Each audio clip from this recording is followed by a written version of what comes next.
Hello প্রিয় বন্ধুরা, কেমন আছো তোমরা সকলে? আশা করি প্রত্যেকে ভালো আছো। পাওয়ার অফ ম্যাথমেটিক্স থেকে তোমাদের প্রত্যেককে জানাচ্ছি স্বাগতম। তো চলো শুরু করা যাক আজকের ভিডিওটি। ক্লাস 9 আমার এই চ্যানেলে থাকা কোনো এক বন্ধুর রিকোয়েস্টে তোমাদের জন্য নিয়ে চলে এসেছি আজকে তোমাদের অধ্যায় 14, অর্থাৎ সেই ধামাকা চ্যাপ্টারটা কি? সম্পাদ্য, তাই তো? এখানে চতুর্ভুজের সমান ক্ষেত্রফল বিশিষ্ট ত্রিভুজ অঙ্কনের কথা বলেছে। তো চলো শুরু করা যাক আজকের ভিডিওটি প্রথম থেকে শেষ পর্যন্ত কোথাও না কেটে এক মনে দেখতে থাকবে। আশা করছি আমি আজকের পর থেকে এই চ্যাপ্টারটার উপর কোনো আর কনফিউশন তোমাদের মধ্যে থাকবে না, একেবারে জলের মতো ক্লিয়ার হয়ে যাবে। ওকে, তো চলো শুরু করে দিই আজকের চ্যাপ্টারটি। তো এখানে দেখো, হেডলাইন দেখে আমি বুঝতে পারছি না আমাকে কি করতে হবে। কি বলেছে এখানে? বলছে চতুর্ভুজের সমান ক্ষেত্রফল বিশিষ্ট একটা ত্রিভুজ অঙ্কন করতে হবে। অর্থাৎ ফার্স্ট আমাকে কিন্তু একটা চতুর্ভুজ অঙ্কন করে নিতে হবে, তারপর সেই চতুর্ভুজের সমান ক্ষেত্রফল বিশিষ্ট আমি একটি ত্রিভুজ অঙ্কন করব। ওকে, তো সবার প্রথমে মাপযোগ ছাড়ো। সবার প্রথমে আমি তোমাদের একটা খসড়া ছবি দেখাচ্ছি যে জিনিসটা কি, তারপরে তো মাপ টাপ দিয়ে আমাদেরকে করতে হবে, তাই না? তো চলো জিনিসটা কি সেটা আগে আমি বুঝিয়ে নিই। জিনিসটা হচ্ছে আমাদেরকে একটা চতুর্ভুজ অঙ্কন করতে হবে, তারপরে সেই চতুর্ভুজের সমান ক্ষেত্রফল বিশিষ্ট আমি একটা ত্রিভুজ অঙ্কন করব। তো দেখো, ফার্স্ট আমি কি করছি, একটা চতুর্ভুজ অঙ্কন করছি। যাই হোক, ঠিক আছে, আমার কাছে তো এখন কোনো মাপ টাপ নেই, আমি আন্দাজে আঁকছি, বুঝতে পারলে? তো একটা চতুর্ভুজ আঁকলাম, ঠিক আছে। তোমরা এরকম ব্যাকাচূড়া করেও আঁকতে পারো, কোনো ব্যাপার নেই। মানে যেরকম মাপ দেবে আমার তো সেইভাবে আঁকতে হবে, তাই না? যেহেতু আমি উইদাউট মাপে করছি এটা, সেই জন্য ভদ্র সভ্যই একটা চতুর্ভুজ আঁকি, ঠিক আছে। তো এবারে দেখো কি করব। এই চতুর্ভুজটার সমান ক্ষেত্রফল বিশিষ্ট আমার একটা ত্রিভুজ অঙ্কন করতে হবে যেহেতু। তো এই চতুর্ভুজটা যখন আমার আঁকা হয়ে যাবে, মানে তোমাদের কোশ্চেনে দেওয়া ইনফরমেশন অনুযায়ী বিভিন্ন মাপযোগ দেওয়া থাকবে, সেই মাপটাপ দিয়ে আমি সবার প্রথমে একটা চতুর্ভুজ আঁকবো। চতুর্ভুজটার নাম দিয়ে দিলাম, কি নাম? ABCD একটা নাম দিয়ে দিলাম, ঠিক আছে।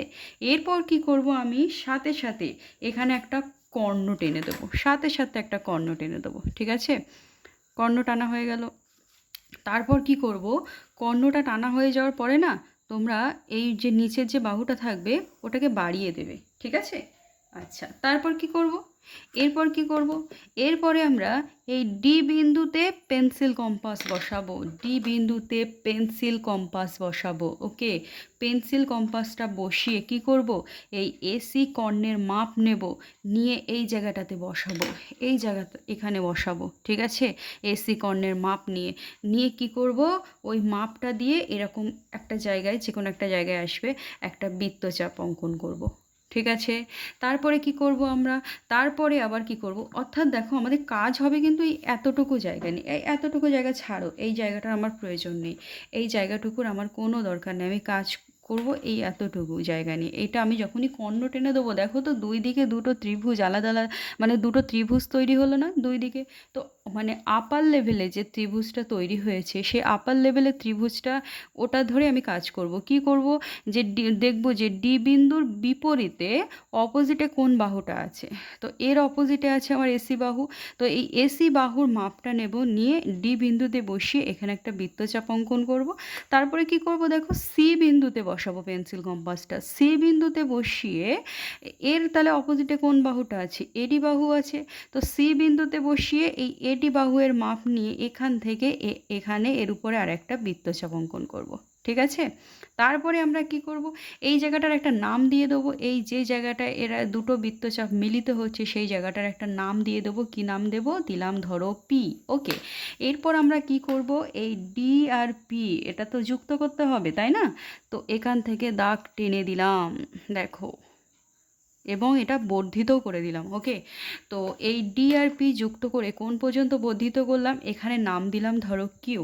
ওকে, তারপরে কি করব, তারপরে দেখো এরপর কি করতে হবে, এরপর আচ্ছা এই জায়গাটা একটা নাম দিয়ে দিই, এখানে একটা নাম দিয়ে দিই, এখানে নাম দিয়ে দিই ই নাম দিলাম। ওকে, আচ্ছা, তো ই নাম দেওয়া হয়ে গেল আমার। যে ই বিন্দুটা আমি পেয়ে গেলাম, অর্থাৎ এই যে বিসি বাহুটা আমি বর্ধিত করার পরে যে এই যে এই সরল রেখাটা টানার পরে আমি যেটা দেখছি যে এই যে বিন্দুতে ছেদ করবে এই বর্ধিত বাহুর যেই একটা বিন্দু আমি পেয়ে গেলাম, এখানে ই বিন্দু পেলাম, তখন সাথে সাথে আমি কি করব, এ থেকে ই পর্যন্ত যুক্ত করে দেব। ওকে, এই দেখো আমার একটা ত্রিভুজ তৈরি হয়ে গেল। সেই ত্রিভুজটার নাম কি? ত্রিভুজ এ ডি ই। এই ত্রিভুজটাই হচ্ছে এই যে এই ত্রিভুজটা, ত্রিভুজ এ, সরি এটা ডি নয় বি, এ বি ই। এই যে ত্রিভুজটা পেয়ে গেলাম আমি, এই ত্রিভুজটাই হচ্ছে কি এই এ বি সি ডি, এই চতুর্ভুজের সমান ক্ষেত্রফল বিশিষ্ট একটা ত্রিভুজ। ওকে, তো এটা হচ্ছে আমার খসড়া ছবি। এরপরে তোমাদের বইতে তোমাদের অনুশীলনীতে যে সম্পাদ্য প্রথম যেটা দেওয়া আছে, দেখো এখানে কি আছে, কোষে দেখি 14 একের দাগের সম্পাদ্যটা কি বলেছে। আচ্ছা, আমি তোমাদের এই একের দাগের সম্পাদ্যটা একেবারে মানে এর আগে খসড়া ছবিতে ডিটেলসে বুঝিয়েছি, এটাতেও ডিটেলসে বোঝাবো, কিন্তু এই একটা সম্পাদ্য আমি তোমাদের করে দেবো, আর নেক্সট যেগুলো আছে না ওগুলো তোমরা নিজেরা করবে, বুঝতে পারলে? নাহলে সবগুলো ওরকম ধরে ধরে করাতে গেলে অনেক সময় যাবে। ওকে, তো কি করবে তোমরা নিজেরা ট্রাই করবে এগুলো, এই 2, 3 যেগুলো আছে এগুলো তোমরা নিজেরা ট্রাই করবে। যদি না হয় কোনো সম্পাদ্য, যদি কোনো প্রবলেম হয় আঁকতে গিয়ে, যদি সমস্যা হয় তোমাদের, অবশ্যই তোমরা কমেন্ট সেকশানে জানিয়ে দিও, আমি তাহলে আবার নেক্সট ভিডিওতে সেটা বোঝাবো, বুঝতে পারলে? তো চলো দেখি একের দিকে সম্পাদ্যটা কী করতে হবে। কি বলেছে, প্রীতম এবিসিডি একটি চতুর্ভুজ অঙ্কন করেছে যার এবি বাহু সমান 5 সেন্টিমিটার, বিসি বাহু সমান 6 সেন্টিমিটার, সিডি সমান 4 সেন্টিমিটার, ডিএ সমান 3 সেন্টিমিটার এবং একটা কোণ বলে দিয়েছে, কোণ এবিসি সমান 60 ডিগ্রি।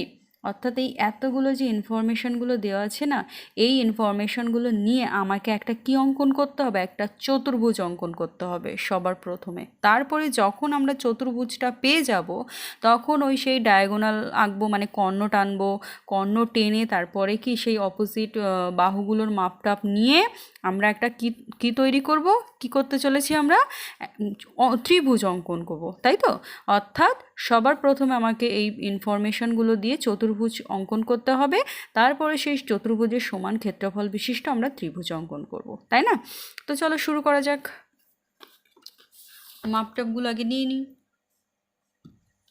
মাপগুলো আমি নিয়ে নিই। এখানে কি দেওয়া আছে, এবি সমান 5 সেন্টিমিটার, তাই তো? তো 5 সেন্টিমিটার মাপ নিই। তোমরা না বুঝতে পারবে না বলে আমি পেন্সিল দিয়ে টানছি না, এগুলো পেন দিয়ে টানছি যাতে ভালো করে বুঝতে পারো, বুঝলে? তোমরা কিন্তু পেন্সিল দিয়ে করবে এগুলো। আচ্ছা, তারপরে কত সেন্টিমিটার? এটা হচ্ছে AB, A B, A B এর মাপ কত? 5 সেন্টিমিটার। তারপরে বলছে বিসি, বিসি হচ্ছে 6 সেন্টিমিটার। এখানে এই যে আগে দুটো এরকম ফোঁটা দিয়ে নেবে, তাহলে সুবিধা হবে, বুঝলে? এটা হচ্ছে কত? 6 সেন্টিমিটার। নাম কি? বিসি। তারপরে কি বলেছে, সিডি, সিডি এর মাপ কত? 4 সেন্টিমিটার। এটা হচ্ছে কত? 4 সেন্টিমিটার। ওকে, নাম হচ্ছে কি? সিডি। তারপরে কি? ডিএ, ডিএ, ডিএটা কত বলেছে? 3 সেন্টিমিটার। ডিএটা হচ্ছে 3 সেন্টিমিটার। ডি এ, এটা হচ্ছে কত? 3 সেন্টিমিটার। ওকে, তো মাপগুলো আমি নিয়ে নিলাম। তারপরে কি বলেছে, একটা কোণ টানতে হবে, সেই কোণটা হচ্ছে কত, কত ডিগ্রি কোণ? 60 ডিগ্রি কোণ। তো 60 ডিগ্রি কোণ আমরা ডাইরেক্টই ছবির মধ্যে এঁকে দেবো, আলাদা করে আঁকছি না, ঠিক আছে? অন্য কোণ যদি বলে দিত, যদি 45 ডিগ্রি বলতো বা 90 ডিগ্রি বলতো বা অন্য 30 ডিগ্রি যদি কোণ বলে দিত, তাহলে কিন্তু আমি সাইডে করে নিতাম। সাইডে করে নিলে তাহলে এই জায়গাটা একটু ঘেঁচাঘেঁচিটা, মানে ঘেঁচাঘেঁচি নয়, মানে এই জায়গাটা একটু পরিষ্কার লাগবে ছবিটা, বুঝতে পারলে? তো 60 ডিগ্রি আমার আলাদা করে দেখানোর দরকার নেই, কারণ 60 ডিগ্রি মানে কি, মানে যে বৃত্তচাপটা আমি আঁকবো সেই মাপ নিয়ে তো একবারই কেটে দেবো, সুতরাং এখানে কোনো রকম ছবি অপরিষ্কার হওয়ার কোনো ব্যাপার নেই, পরিষ্কারই হবে ছবিটা, বুঝলে? তো চলো কি করছি, আমি প্রথমে একটা সরল রেখা টেনে নেব, সরল রেখা টেনে নিলাম। আচ্ছা, এবার আমি একটা কথা বলে দিই, এই কথাটা খুবই জরুরি। সেটা কি, যেহেতু তোমার এখানে ABCD চতুর্ভুজে কিন্তু নাম বলে দিয়েছে, এবং কোন বাহু কত সেন্টিমিটার নিতে হবে সেটাও কিন্তু প্রশ্নে উল্লেখ করে দিয়েছে। সুতরাং তোমরা কি করে বলো তো, যখন এরকম নাম যখন উল্লেখ করে দেবে না, তখন তোমরা সাইডে একটা এরকম একটা ছবি এঁকে নেবে, একটা রাফ একটা ছবি এঁকে নেবে, বুঝলে? তো ছবি এঁকে নিয়ে সেই ছবিতে তোমরা রাব মানে নাম টাম বসাবে, বসিয়ে তোমরা ঠিক করে নেবে। তাহলে এই জায়গাটায় এসে আর চিন্তা করতে হবে না যে এটা 5 নেব না 6 নেব না 4 নেব, এরকম এসে এই জায়গাটায় আর ভাবনা চিন্তা করতে হবে না।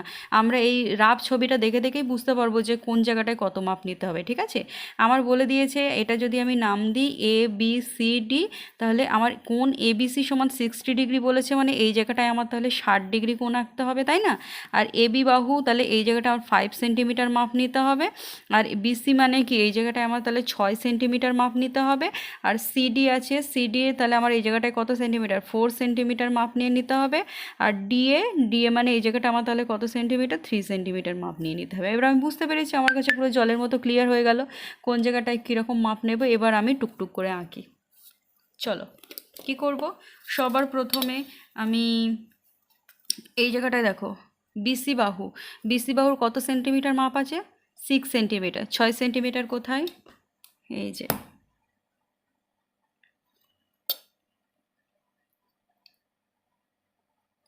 এই মাপ নিলাম, নিয়ে এখানে বসিয়ে কেটে দিলাম। ওকে, এটা হয়ে গেল কত সেন্টিমিটার, 6 সেন্টিমিটার। 6 সেন্টিমিটার নাম দিয়ে দিলাম একেবারে BC। এই জায়গাটায় কত ডিগ্রি কোণ আঁকতে হবে, 60 ডিগ্রি। তো চলো 60 ডিগ্রি কোণ আঁকি। একটা বৃত্তচাপ অঙ্কন করলাম। এবার এই মাপটা নিয়েই এখানে বসিয়ে কেটে দেবো, ব্যাস হয়ে গেল কত আমার, 60 ডিগ্রি। ওকে,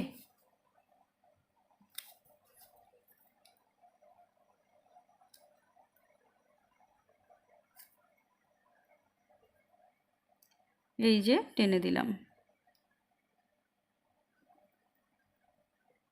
ঠিক আছে, এবারে দেখো এইদিকে কত সেন্টিমিটার মাপ নিতে হবে, এইদিকে 5 সেন্টিমিটার না, তাহলে এখান থেকে আমি 5 সেন্টিমিটার মাপ নিয়ে নিই। 5 সেন্টিমিটার মাপ নিয়ে নিলাম 5 সেন্টিমিটার। কোথায় বসাবো, বি বিন্দুতে বসাবো, বসিয়ে এই কেটে দিলাম। ওকে, তাহলে এই জায়গাটার নাম কি দেব আমি, এই জায়গাটার নাম দেব কি আমি, এ। ওকে, তাহলে দেখো AB পেলাম, BC পেলাম, 60 ডিগ্রি পেলাম, এই যে এতটুকু হয়ে গেল। এবার এটা আর এটা, এই দুটো বাহুর মাপ লাগবে, তাই তো? তাহলে AD বাহুর মাপ নিয়ে নিই। AD বাহু কোথায় আছে, এই যে AD, তাই তো? এর মাপটা নিয়ে নিই, কত, 3 সেন্টিমিটার। 3 সেন্টিমিটার কোথায় বসিয়ে কাটবো, এখানে বসিয়ে কাটবো, এই যে। ঠিক আছে, এটা হবে AD বাহু, তাই তো? আচ্ছা, এবার এই বরাবর কি DC বাহু পাচ্ছি না, তাহলে DC বাহুর মাপ কত আছে, 4 সেন্টিমিটার। তো এই 4 সেন্টিমিটার মাপটা নিয়ে নিলাম, নিয়ে এখানে বসিয়ে এই কেটে দিলাম। ওকে, এবার এই যে একটা পয়েন্ট পেয়ে গেলাম, সাথে সাথে আমি দুই দিক দিয়ে দুটো সরল রেখা টেনে দেবো।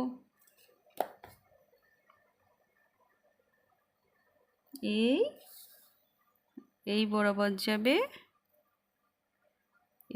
এই হয়ে গেল আমার একটা চতুর্ভুজ। আমি একটা চতুর্ভুজ পেয়ে গেলাম। এই বিন্দুটার নাম কি, ডি। দেখো ABCD একটা চতুর্ভুজ পেয়ে গেলাম, যার AB সমান কত সেন্টিমিটার, 5 সেন্টিমিটার। BC সমান কত সেন্টিমিটার, 6 সেন্টিমিটার।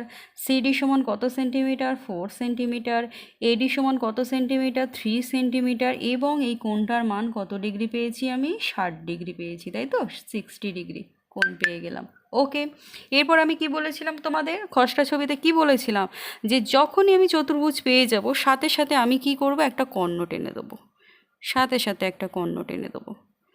ঠিক আছে, তারপরে কি করব, এই যে উপরের দিকে যে ত্রিভুজটা তৈরি হচ্ছে এটা নিয়ে কাজ করব। যার কোন কোন বিন্দু নিয়ে কাজ করতে বলেছিলাম, ডি বিন্দু আর সি বিন্দু নিয়ে কাজ করতে বলেছিলাম।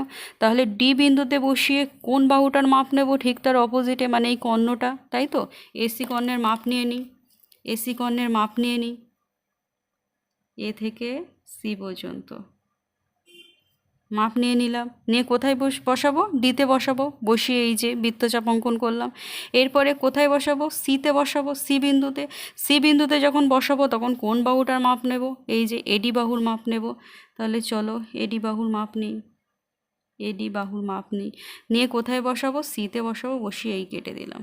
তাহলে কোন বিন্দুতে মিলিত হচ্ছে, এই বিন্দুতে মিলিত হচ্ছে না, যে বিন্দুতে মিলিত হচ্ছে তার নাম দিয়ে দিলাম কি, পি বিন্দু। ঠিক আছে, এরপর কি করতে বলেছিলাম, ডি আর পি এই দুটো বিন্দু আমরা যোগ করে দেবো। তো চলো যোগ করে দিই।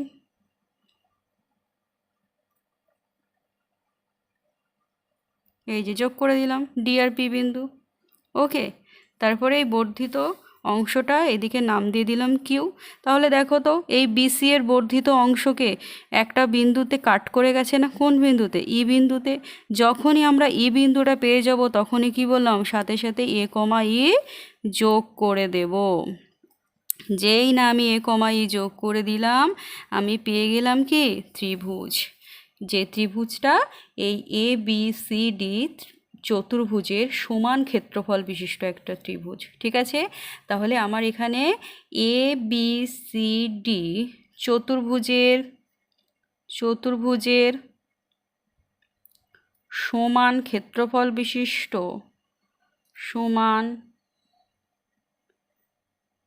ক্ষেত্রফল বিশিষ্ট ত্রিভুজটি হলো কোনটি, ত্রিভুজ, কোন ত্রিভুজটা, এই যে এই ত্রিভুজটা, এই যে এই ত্রিভুজটা না, ত্রিভুজ কি, এ বি ই। ওকে, তো আশা করি তোমাদের পুরো কনসেপ্ট ক্লিয়ার হয়ে গেছে যে কিভাবে অঙ্কন করতে হবে একটা চতুর্ভুজের সমান ক্ষেত্রফল বিশিষ্ট ত্রিভুজ। তো ভিডিওটি আজকে এই পর্যন্তই থাক। তোমাদের সাথে দেখা হবে আবার নেক্সট ভিডিওতে। আর ভিডিওটি কেমন লাগলো তোমরা অবশ্যই কমেন্ট সেকশানে জানিও। তোমরা কতটা বুঝতে পেরেছো সেটা অবশ্যই লিখে আমাকে বলবে। ঠিক আছে, তোমরা কমেন্ট করলে না আমাদের খুব ভালো লাগে, বুঝলে। তোমরা যদি অ্যাক্টিভ থাকো তাহলে আমরা নিজেরাও খুব, তোমরা যদি 40% অ্যাক্টিভ থাকো না, আমরা তখন 80% অ্যাক্টিভ হই, বুঝলে। মানে তোমাদের উপরেই আমাদের সব কিছু। তোমরা যত রেসপন্স করবে আমাদের তত আরও উৎসাহ বাড়বে। তো অবশ্যই কমেন্ট সেকশানে জানিও যে ভিডিওটি কেমন লাগলো, কতটা বুঝতে পেরেছো অবশ্যই জানাবে। আর ভিডিওটি ভালো লাগলে লাইক কমেন্ট শেয়ার করো, সাবস্ক্রাইব করতে ভুলো না। তো আজকে এই পর্যন্তই, সকলে সুস্থ থেকো, ভালো থেকো, টাটা।